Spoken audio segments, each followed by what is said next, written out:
You can pull his chain and make him wink.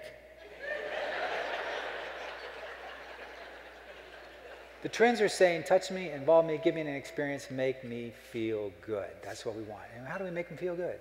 We make them feel good through what we call positively outrageous service.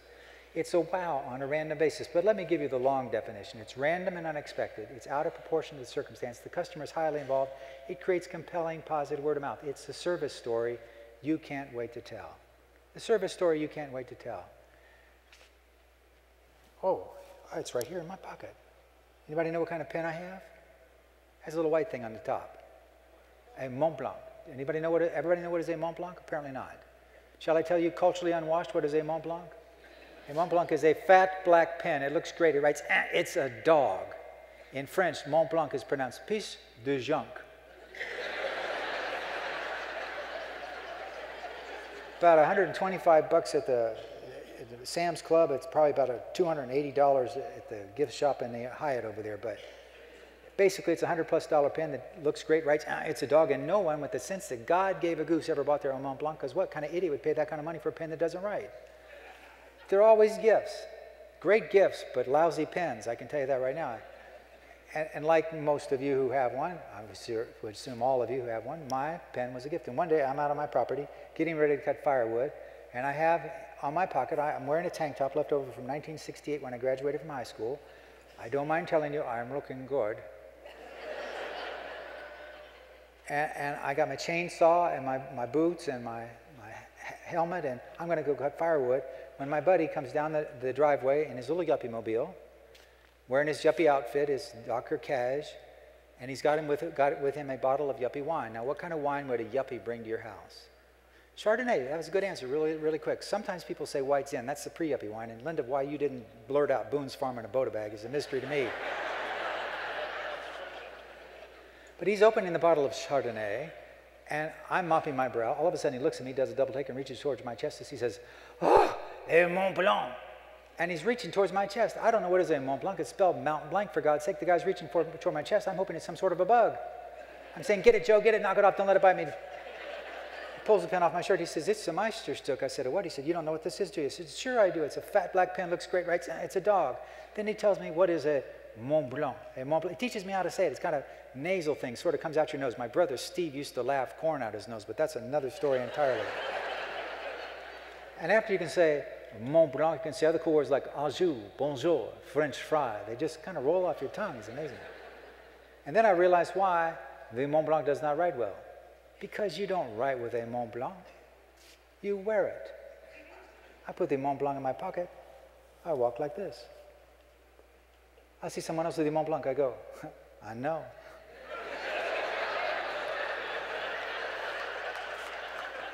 Kind of like gaydar, but different. I don't know.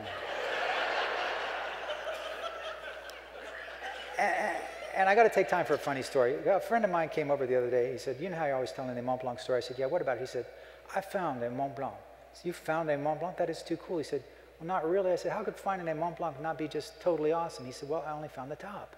I said, you only found the top? I said, that's terrible. He said, oh, no, that's the only part that works.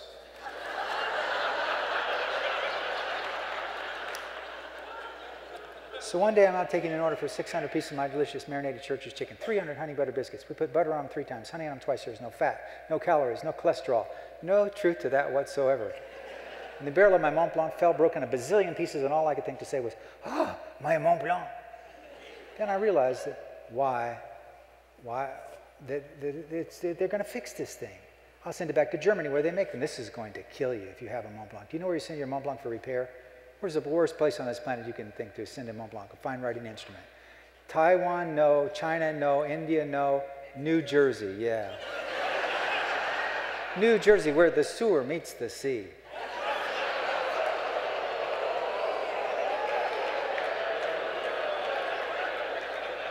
You don't scare me.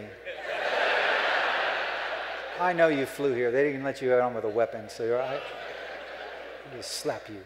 But anyway. Yeah, I owe them an apology in New Jersey. I honest to gosh do. I took my pen out, my refill out, because I figured if they're going to steal my pen, they got to get their own refill. That was my rule. Steal the pen, get your own refill. Well, I owe them an apology. They did not steal my pen. They fixed it, no charge. Put a new refill in it, no charge. put a little note in the bottom of the box that said, Mr. Gross, sorry it took so long to return your pen. We had to find the exact same font style to re-engrave the barrel. That's positively outrageous service. Random and unexpected, out of proportion circumstance, customer highly involved, creates compelling, positive word of mouth. If I lost the Mont Blanc today, I would buy another Mont Blanc this very afternoon. I'd buy mine at Sam's Club, and I wouldn't tell anybody, but you get the concept here. And the problem is we have a short time together, and you're thinking, well, he's saying give stuff away. Yeah, it's one way to handle it. One way to handle it. But why not use a little compassion? Why not a little bit of ingenuity, spontaneity? Why not? I'm speaking in Denver, Colorado, some 20 years ago, I guess it's been, and I needed a battery for my wireless mic. No problem, I'd just go get one. Well, there was a problem, and the problem was it was 5 degrees outside. With the wind chill factor, it was 25 below. For this Texan's thin blood, that is colder than kraut. I don't know what my grandmother said that. I don't know why I say it. You're always a product of your environment. They were on the radio saying if you don't have to go out, don't. They said if you're elderly or have respiratory problems, not only would it be uncomfortable, but it could be dangerous. Well, I'm not elderly, and I don't have respiratory problems, and I needed the battery for my wireless mic, so I bundled myself up as best I could. Unfortunately, they had had an ice storm a couple of days previous. Half of downtown Denver was a sheet of black ice. It was bitter cold. It was extremely dangerous. I got about a block from the convention center and was about ready to turn around when I looked up and I saw a store. One store had its sign on, it was 7-Eleven. Do y'all know 7-Eleven, the convenience store people? Let me be blunt about this. I do not expect what I call positively outrageous service at a convenience store. At a convenience store, if I don't hear gunfire, I'm satisfied. Walked in, there were 2 people in that store. One was behind the counter. She had dark skin, almond eyes, dark hair, every hair in place. She had a crisply pressed and starched 7-Eleven uniform. She had a brass name tag that said Roberta. But the thing that I recall most about Roberta was she had a smile that made the whole world seem instantly warmer, and I had the idea that if I had a business in Denver, Colorado, I'd be down there recruiting Roberta. Didn't think any more of it. Saw one other person in that store, very tall, very elderly gentleman. I'm going to guess that at one time this guy might have been 6'2", maybe 6'3", but now, and I'm just guessing here, in his mid-80s, he was all hunched over. He had a lame leg, and he would kind of cast that lame leg out and lock it into place and drag the other up to meet it. He would cast the lame leg out and lock it into place and drag the other up to meet it. And I remember thinking to myself, what's a guy like this doing out on a day like today? Because for him, it'd have to be more than uncomfortable. For him, it'd have to be dangerous. Didn't think any more about that either. Found my battery, did a couple laps to warm myself a trip back to the convention center. And then I stepped to the counter, and as luck would have it, there in front of me was this older gentleman. Have you ever had a little premonition where you kind of knew what was going to happen in the next second or two? I don't mean a big one, but a little tiny premonition kind of thing. My gut instinct said, I'll bet you this guy comes in every day. I'll bet you he buys the same thing every day. I'll bet you the only reason he does because I'll bet you Roberta is the only person that takes the time to treat him like a real life human being. And I wanted to be a part of the transaction, but I didn't want a prize, so I stepped close, but not too, and I watched it as the old man placed a banana and a muffin on the counter. A banana and a muffin. I had the bizarre thought that for a banana and a muffin, I could wait till it warmed up, say June might be fine. Then my premonition brought me back to the moment. I watched as Roberta rang up a price that I knew in my gut, my heart, this guy already knew, buys the same thing every day. He reached in the pocket of his greatcoat, pulled out a coin purse that was every bit as old as the hand that held it and tried to hold steady but could not. He could barely squeeze it open. Roberta steadied his hand with one hand, and with her other hand she reached in and pulled out a few coins to pay for the banana and the muffin, replaced them with a few smaller coins still in change, and the coin purse closed and the hand dropped it in the pocket of the greatcoat. Then the other, tired, elderly, gnarled-fingered, age-spotted hand extended and tried to hold steady, but again could not. Roberta put the banana and muffin in a plastic bag, spread the handles as wide as she could. Then very carefully, very gently, almost surgically, but definitely lovingly, she slipped the handles over the old man's wrist. I knew what she was doing. She was trying to make it possible for her elderly friend to navigate on a cold, dangerous Denver morning, but that accomplished. She reached down and scooped up the other tired, elderly, gnarled-fingered, age-spotted hand, held them both suspended in time and space as she warmed his hands, top and side and bottom, with her own young, warm, soft hands, and when his hands were warm, I believe his heart. She reached up and pulled the scarf a little closer around his neck. Button one more button those arthritic fingers would have had difficulty with. And then with that smile that would light all of Colorado, she said, "Now, Mr. Johnson, I want you to be careful. I need to see you in here tomorrow." And with that, a very tired, very elderly, but much warmer human being turned and shuffled into a cold, dangerous Denver morning, and I said, wow. Wow, Roberta, was that an uncle or a grandfather or a neighbor or someone special? And Roberta was rightfully offended to think that I would think that only special people would get special service, and she said so. She said, why, no, that's one of my customers. And I said, well then, Roberta, that's a double wow. And she did what I can't begin to do. She rolled those big brown eyes and said, well, sir, oh, thank heaven for 7-Eleven. Yeah, you can do that, that's fine. I love that story.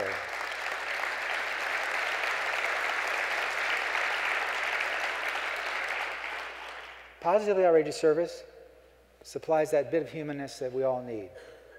And when can you give it? Well, I can tell you that just about any time is a good time. I like to give it when customers are waiting. I like to give it when customers have complaints. I like to give it just because it's fun to do. I went in my restaurant one day and my brother Steve said, let's do something outrageous. I said, I don't want to. He said, you're writing the book, you've got to. Okay, fine. Get out on the drive-thru and take some window cleaner with you. So what am I supposed to do? I said, you'll know what to do. People pull up to my outdoor menu board, this big Bubba guy would come running up in front of their car, start doing their windows.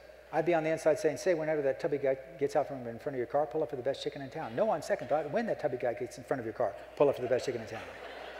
And he would say, well, would you speak loudly and clearly? That's my older brother. And with customers get what we call in fun. I want you to remember that term, in fun. It means psychologically ready to play, in fun. Everybody's not in fun, but you can sense when they are. Lady would drive up to the drive-thru and I'd say, thanks for choosing Church's order whenever you're ready. And she'd say, when are you going to do something else? When are you going to wash windows again? And I'd say, well, man, we're not going to be washing windows, but if you come through on Saturday, we're going to try dentistry. You know, we had customers who come and say, I'm not interested in your food today. Well, you're in my drive-thru. Yeah, we just wanted to see what you're up to. Now, not everybody's in fun. Is this a photo opportunity? Here.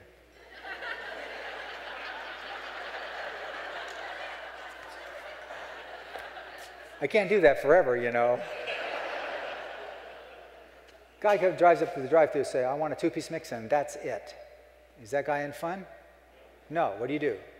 You leave him alone. Unless, of course, you're a professional. Yes, sir, that's two-piece mix. That's it. Absolutely, positively. I'm not even going to take time to mention our sweet, buttery corn on the cob. No, sir, none of that for you. We'll have you out in the New York second. Drive-thru, please. Guy, get up to the drive-thru window and get an ear of corn out of the cooker and let the butter just ooze off of it. Put it in the bag. That's that sweet, buttery corn on the cob. They love it on the other side over here, but they're just ordering it left and right. Get another ear out of the cooker and let the butter just ooze off of it. And about half the time they look up and they say, excuse me, yes, sir? What kind of corn did you say that was? Oh, that's USDA grade A fancy 5.5-inch ears of sweet, buttery corn on the cob that are cooked until they are bursting for flavor, but you, of course, are not having any. Well, I believe I'll take an ear. I'm sorry, sir, you've driven over the I can't sell you any more corn line.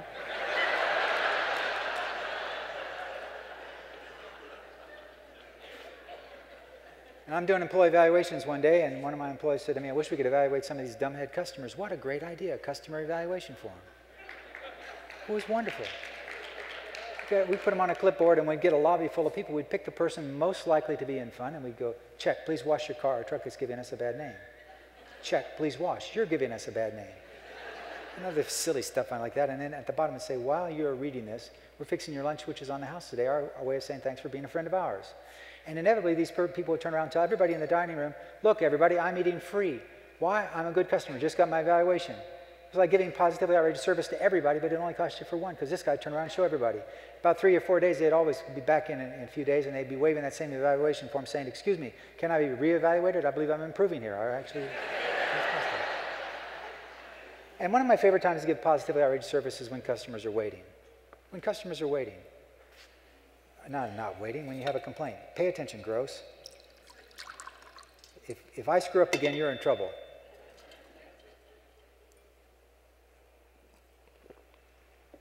Complaints. What we found out is this.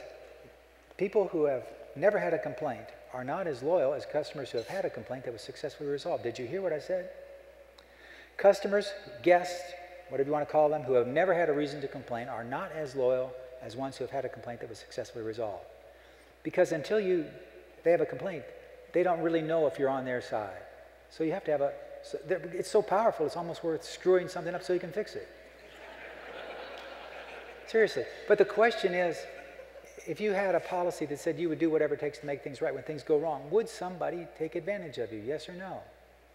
Sure, some of them will. Do you have to worry about them? No. Why? Because that's why there's hell.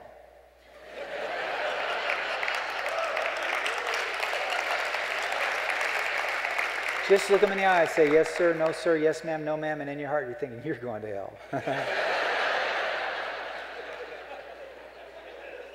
And they love it. It's a great opportunity to show that you really are giving positively outrageous service.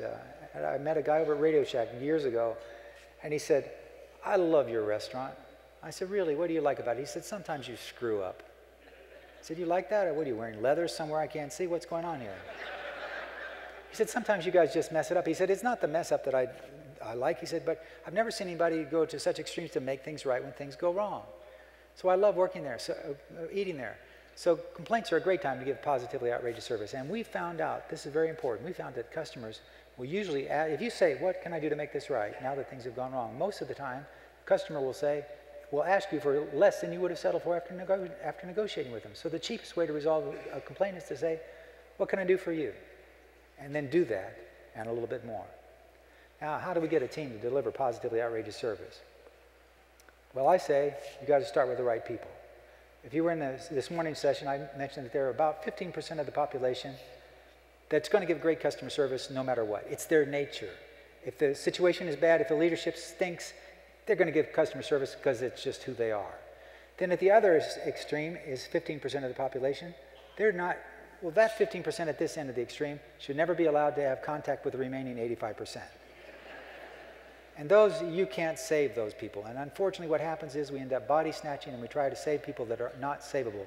You're not in the religious business, you're in the camping business and RVing business, and those that can't be saved, let them go somewhere else where they can be successful. Because you need to just wake up, smell the coffee, and say, this isn't working, goodbye. You have to do that. It's for the safety and the security of the remaining team. So, again, I've forgotten where I was going, but it was, again, going to be funnier than sin. Got to start with the right people. Oh, yeah, that's what it is. Now, what makes a person the right person? Is it their technical expertise? That's good, but it's not critical. Because what we found out is that customers would rather be served by someone who loved them and had some knowledge, but maybe they weren't mechanically really good at the job. Maybe they weren't as fast as they could be. Maybe they weren't as sharp and witty as they ought to be. But customers love being served. I had a guy working for me by the name of Doc. Actually, his name was James, but he was the stupidest guy I ever met in my entire life, and so as a joke, we named him Doc. Big, tall, goofy guy. I don't think his head was warm all the way around, you know? But the reason we kept him was because he loved customers. He treated customers like a blind dog in a meat house. Well, here comes another one. But he was worthless. He couldn't count change. He couldn't put but the customers just loved him. They'd see me out on the street and they'd say, Scott, we love being served by Doc. That boy is slap goofy. And it's always such a surprise to get home and find out what actually made it into the bag. We never know what it's going to be. He was terrible with suggestion selling. In fact, he just didn't suggestion sell. He would take the order and just hang on until he got their change and got rid of them and go for the next one. But he loved customers. So I did something very wrong. And I'm admitting it right here in front of God and 1,200 people. I went to Doc and I said, Doc, I'm tired of messing with you. Your suggestion sales are awful. Just do this. Every time you get an order, no matter what they order, if it's one piece of chicken or 100 pieces of chicken, I want you to say, would you like a large ice cold Pepsi to wash that down? If they say good morning, you say, would you like a large ice cold Pepsi to wash that down? Because I figured he'd hit, some percentage of that. Well, it was the wrong thing to do. I admit it, and I should have never done that. But I walked into the restaurant one day about 3 weeks into the project, and I got to tell you, customers got involved helping this guy. Customers would come in and they'd say, Doc, I want a 2-piece mix. Would I like a large ice cold Pepsi to wash that down?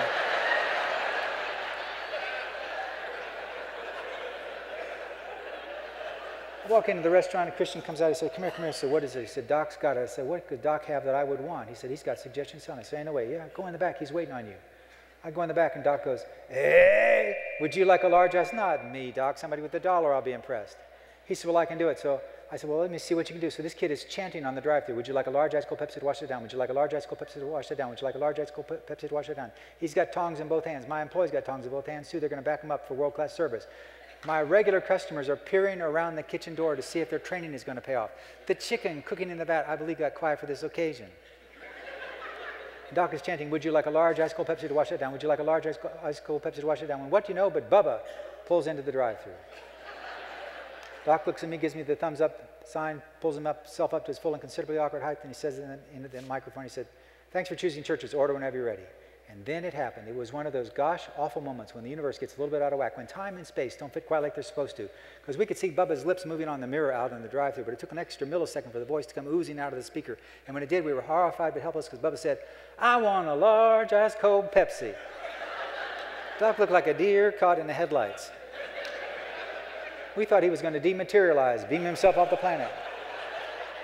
But not Doc. Doc just pulled himself up to his full and considerably awkward height, gave me the thumbs up sign, and said in the mic, he said, "Yes, sir, that's one large ice cold Pepsi to wash that down. One ice cold Pepsi. Would you like some large ice cold hot French fries to wash that down?" Screwed it up. Where's Jay Leno when you need him? Okay. Got to have the right people. Got to give them ownership. Got to give them ownership. You can't go home and say, "We're going to give positively outrageous service." You can go home and say, "This is what is positively outrageous service. Who wants to play?" Walked into my restaurant one day. Christian came out, he said, "Come here, I've got something for you." I said, "What is it, Christian?" He said, "I have a magic trick." Well, I like magic tricks. He said, "Stick out your hand." I stuck out my hand, he takes this big fat blue felt tip marker and puts a glob in the palm of my hand. I said, "Christian, so far, I do not like this trick." I said, "Christian, you're going to tell me that this big fat blue glob of felt tip marker is a mouse and that a cat comes in down here and scares the mouse and then draw a big blue line up the boss's arm, son, you're going to find out what it's like to be served as an hors d'oeuvre." He said, "Oh, you know that trick." "Yeah, I was in 4th grade once myself. I wouldn't try it if I were you." He said, "Well, I'm sorry you do not like that trick." I said, "Well, I do not like that trick." He said, "Your customers do."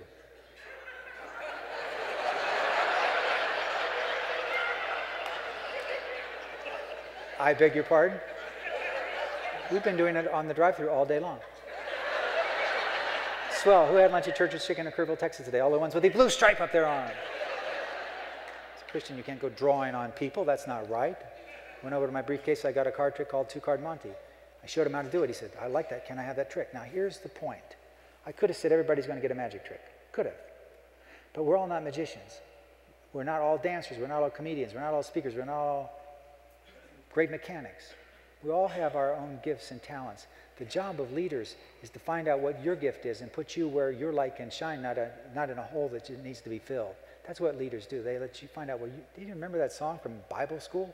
"Let my little line shine, Lord, let my little line shine." That's what leaders do. We put you where you can do it. And so some of my employees wanted magic tricks. Some did not. They had different gifts and talents to bring to the party. We had a magic summer. I'm waiting on a guy at the end of summer. Customers got involved with this. It was so incredible. I wait on this guy at the end of summer. I take his money, give him his food, thank him for coming in. He said, "Excuse me." I said, "Yes, sir." He said, "Where's my magic trick?" I said, "Sorry, I don't have anything with me today." He said, "I do." I said, "Do you really?" "I love magic tricks." He said, "Well, stick out your hand."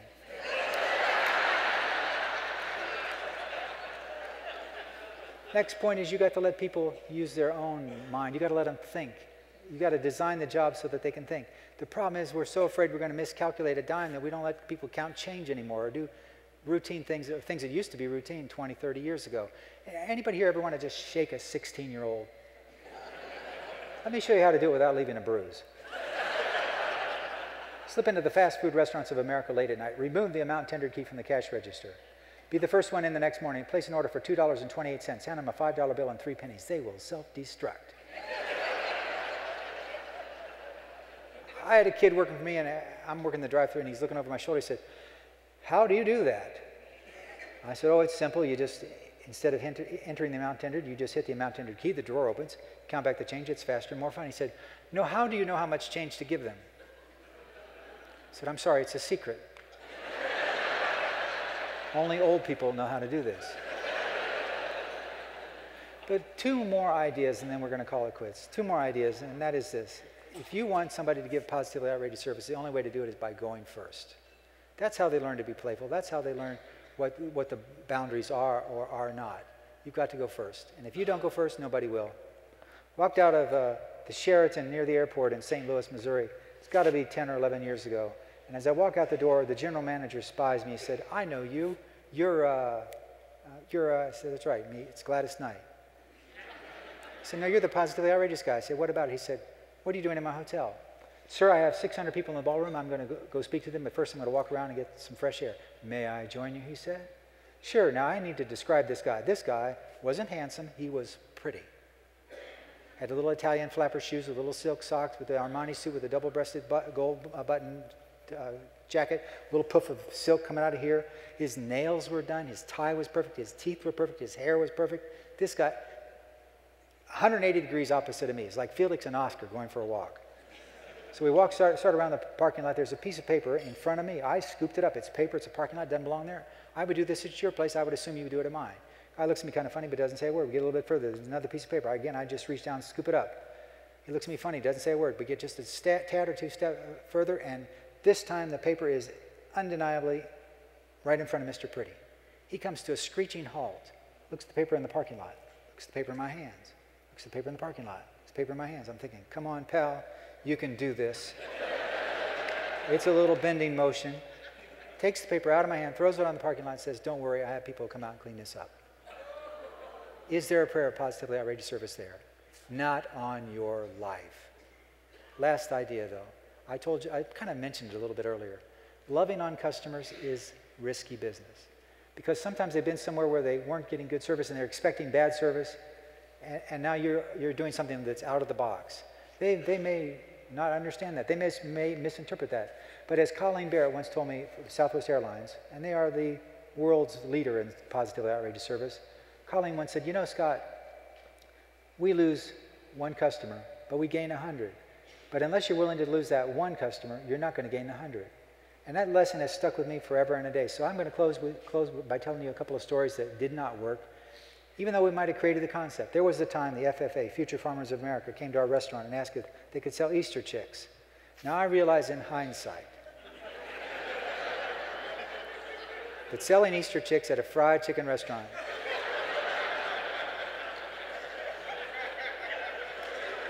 it was a bad idea. Buns told me it was a bad idea, and she said, don't do it. And I said, well, okay. And she said, just leave it alone. But no, I went down and put up a sign that said, get your Easter chicks before we do. That was a bad idea. 12 minutes go by, the phone rings. It's the animal rights activist. We're going to pick at your store unless you stop this immediately. Bun said, leave him alone. I said, are you kidding me? I'm going to pick it with him. She said, you are? I said, sure, I'm going to wear the chicken suit. Sign's going to say church is unfair to big chicken. She said it's a bad idea. She was right. It was a bad idea. But it was a good chicken suit. I got it. Green knee socks, yellow blousey shorts, orange blousey top, white custom fur wings, a rubber beak wraparound mirrored sunglasses, and a hard hat on which we had stuffed and mounted a real chicken. It was a cool suit. When we sold the restaurant, we kept the suit because Buns likes me to wear it around the house occasionally. But the worst of the worst, I'll close with this. We had this promo on TV, $4.99 for everything in the world. Couldn't make any margin on it, but it was participating stores only. But if you don't participate, people come get you with a gun. So I had to participate.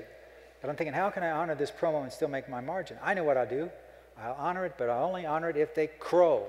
I thought, otherwise, I'll charge them $1 for their biscuits. I thought people would get a chuckle out of that. Give me my $1, I'd be home free. Well, how was I to know that people in my part of the world are genetically predisposed to crowing? And they couldn't just come in and crow and make their feet go. No, they make their feet go and they flap their wings and do odd stuff with their neck. And it was ugly. And people didn't even want the special would come in and say, well, I'm not interested in the special, but I would like to send out this little crow I've been working on. And then they would start this crowing crap. But the worst, I'll close with this head. This little gal came through the drive-thru, could not have been 105 pounds soaking wet. Had a little poof of blonde hair, bright blue eyes, drove herself right up to the drive-thru window. She said, sir, I want one of those specials. I said, ma'am, do you realize that special is only $4.99 if you crow? She said, do you mean crow like a rooster? I'm thinking, what would the alternative to that be? I said, just do the best you can, ma'am. If you can crow like a rabbit, I'll accept it. So she starts to look around in her car to see if she's alone. Do you want to ride with that one? I don't think so. Satisfied that she was indeed by herself, she got her little feet going, got her little wings and flapping, did exotic stuff with her head and neck. I'm inside saying, check out the drive-thru, guys, check out the drive-thru, check out the drive-thru. Then she proceeded to crow. Now, I cannot do this woman's crow exactly, but it kind of starts my day pretty good. Maybe do the same for you. She just looked up at me and she went,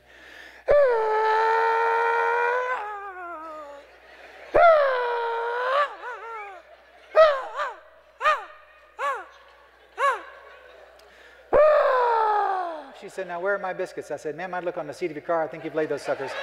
That's your look at Positive Outrageous Service. Don't forget to love one another. Thanks for spending your afternoon with me. Thank you.